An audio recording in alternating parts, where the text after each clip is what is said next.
dans mon travail depuis le début, je recycle les chorégraphies. Donc en fait, cette question, c'est quoi la différence entre recyclage et plagiat?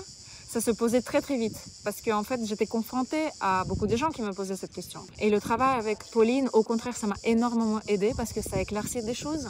On se dit mais comment on peut protéger la danse finalement? Qu'est-ce qu'on protège parce que c'est tellement éphémère, c'est pas comme en texte ou en vidéo. Qu'est-ce qu'on protège? Et même elle n'a pas eu de réponse. Et en fait, on a réfléchi ensemble. Non, on ne peut pas protéger juste un mouvement, mais qu'est-ce qu'on protège réellement? C'est l'ordre. Et du coup, là, je dis, si je change l'ordre, du coup, je peux prendre n'importe quelle chorégraphie de n'importe qui et ça devient la mienne. Et il y a cette pression, même quand moi, j'étais très, très jeune et je fais mes études, on a beaucoup entendu parler, par exemple, qu'il faut trouver son style spécifique, que je sais pas, il y a Merce Cunningham, tu vois 3 mouvements, tu reconnais tout de suite, ah, ça, c'est lui.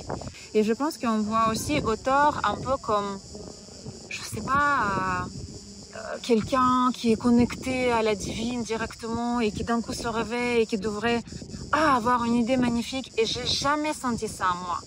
Et par contre, j'ai adoré créer les pièces. Et pendant super longtemps, j'étais découragée. J'étais tout le temps en train de me dire, mais c'est pas pour moi du coup, parce que j'arrive pas en fait à créer quelque chose absolument nouveau, à moi personnel et tout.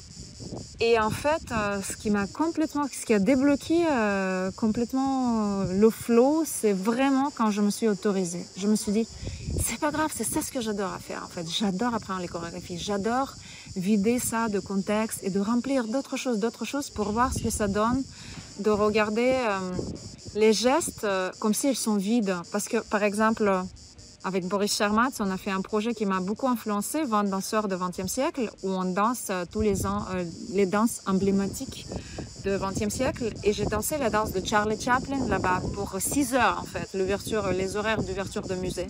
Et c'est en faisant Charlie Chaplin aussi où je me suis dit, ah tiens, c'est drôle. Quand on voit cette danse dans le film, on sait tout de suite que c'est vieux. Mais finalement, c'est parce que c'est noir et blanc, c'est parce qu'il est habillé comme ça, c'est parce qu'il a une moustache. Mais en fait, moi, si je fais juste le geste, est-ce que le geste peut être démodé? Et du coup, pour moi, le vrai but de projet, c'est sorte de prouver mon poids que réellement, est-ce qu'on peut créer quelque chose de nouveau concrètement? Est-ce que c'est même possible? Parce que moi, j'ai l'impression que tout le monde s'inspire de tout le monde, tout le temps. C'est juste qu'on ne le dit pas d'habitude. Et moi, seule différence, c'est que je nomme tous mes sources. Et je dis tout de suite tout le point de départ, d'où je parte, qu'est-ce que je pique, comment je transforme. J'aimerais tout mettre sur la table. Mais honnêtement, je pense que absolument tout le monde font des choses comme ça parce qu'on ne crée pas dans le vacuum, on est d'accord. On est entouré par les influences.